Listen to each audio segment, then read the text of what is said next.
Welcome back, potential corporate video creators. My name's Tom Blades and I'm from Dreamtek. And this is the third video in the Brand TV series. This time we tackle the biggie. Does humour have a place in corporate video? Well, before we get into this hotly contested debate, let's remind ourselves on why I'm here talking to you about this. Recently we have launched Dreamtek Brand TV Initiative. This is where we aim to help you create exciting, informative and engaging video content that speaks to your workforce in a way that they want to be communicated in. Our strategy can help you with everything that you could possibly need, be it the right expertise, the upskilling of current staff, the supply and maintenance of professional equipment, and of course all our expertise in this very area.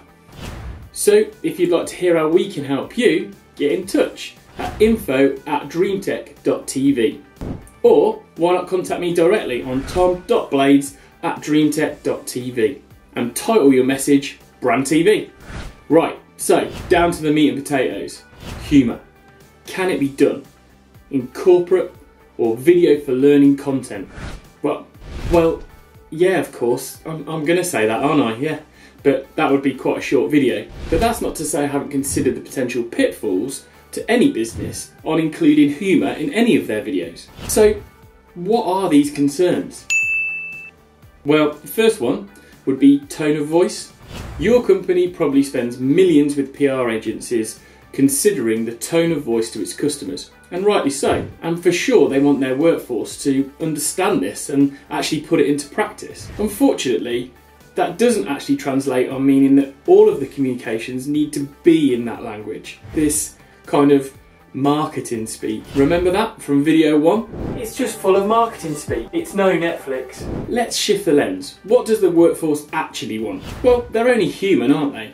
Many of them understand there's a way to speak to customers and the way that they should portray themselves to customers, but they also know that in their everyday lives, they don't need to speak that way all the time. I mean, they don't go home and speak that way to their families or friends. What they would much prefer is to be spoken to on a level, like we're in this together. It reminds them they're part of the inner sanctum, you know, like the kind of conversations they have around the water cooler or in the canteen. Chance for them to break from the facade and talk on a grassroots level. I should of course bring this up now, but really we should have a caveat to all of these points that we should mention about humour, and that is that all of this should be done through communication and compromise. Here's a tip. As you dial in the humour as part of the Dreamtek TV strategy, then you must make sure the communication lines are open from one area of the business right the way to the very top. It's all about striking a compromise. Prove the worth of well-placed humour by collating feedbacks from focus groups and test cases, and you'll win over even the most hard or serious CEO. Next! So a big concern is, won't humour water down my key messages? And this is sometimes coupled with, we're too much of a serious company for this. Well, just like good comedy, it's all about delivery. The best way for you to see this for yourself is to become a TV geek for a week. That rhymes. So I don't mean watching comedy stand-up back to back. I mean, take a look at some of the news and current affair programmes. Why is it, do you think, that they cover good news stories and ones with slight amounts of humour in when they often have large serious pieces also in that programme? It's simple, isn't it? It helps the viewer digest this information.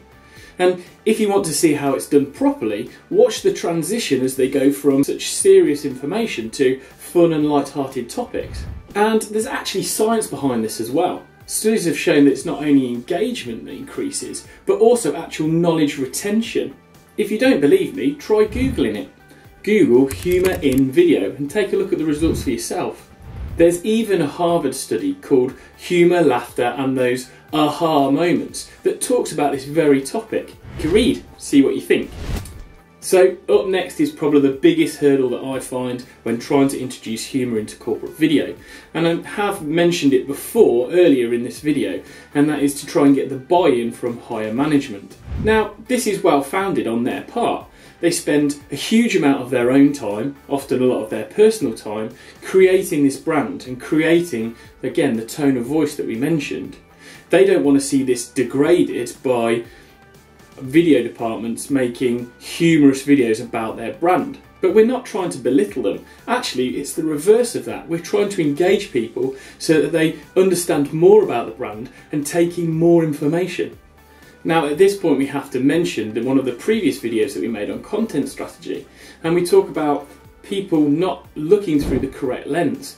If you look through your own lens, and that is somebody that's very highly motivated, highly well paid, very interested in the subjects being covered in these videos, it's easy to forget what that might be for somebody who is at the other end of that spectrum through a very different lens, who is non-motivated and not really interested in the information. Now, we need to try and bridge that gap, as we mentioned in Video for Content Strategy. If you want to see more on this, check it out. Ultimately, again, this is where feedback becomes very important. You can go from a response from video. What video? Oh yeah, that boring one. Yeah. I don't know what they were saying now. I was watching cat memes on Facebook. To implementing a brand TV strategy and getting the feedback of, oh yeah, I love that show. Those two presenters, yeah, they really crack me up. And there's some really useful information on there to help me do my job. Who knew? A few pieces of feedback like this is hard to argue with. Oh, great. So, you won over. Great, that's fantastic news. So, let's have a look at some of the humour that we can add in a respectful way. So, let's start with a double act. So, this is pretty well known in history. You have Laurel and Hardy, Morecambe and Wise, Piers and Susanna. Maybe not. Yeah, but the double act is there so that one person can deliver that information in a very serious way and the other person can play the fall guy. And when that person plays the fall guy, it means that they can deliver the humour, build the trust, get the engagement, make it fun and light-hearted, but when the information comes to be very serious, our straight person is able to deliver that information and really hammer it home. And actually what happens to the fall guy in that particular scenario is the fall guy then backs up the straight guy, and thus confirming and making it double stamped. Okay, so the next tip is a variation on the first, and that is to add somebody off screen. Isn't that right, Andy, the producer? What's that? You're not real? Yeah, that guy. This allows us to project the humour as coming from a third party and therefore leaves the serious information to be delivered by the presenter. So my final tip in this area is to add some good news stories from your workforce. And the reason for this? Well, it's bants, isn't it? Basically, it's to build rapport, it's to build that audience base and get that interaction. And we can do this by making light of some of the things that your audience does, or we can do it by celebrating some of their achievements. I don't know, maybe Barbara from accounts has done some rodeo bull riding, or maybe it was Jerry from the warehouse's birthday and they all got him a big cake and it was funny. Now this is all well and good, but all of this takes time and expertise and great planning, and that's where Dreamtek can help.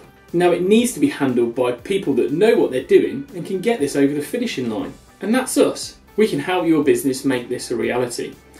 The fact is that we actually have the instructions to make this work. We already help big businesses make content like this that grabs the attentions of their audiences. Why not get in touch with me or the team to see how Dreamtek's brand TV strategy can help your business? Whether you're a communications department, a learning development department, or any other department that wants to talk to me, I'm happy to give you some advice. Or you could check out our website, dreamtek.tv. Dreamtek, over and out.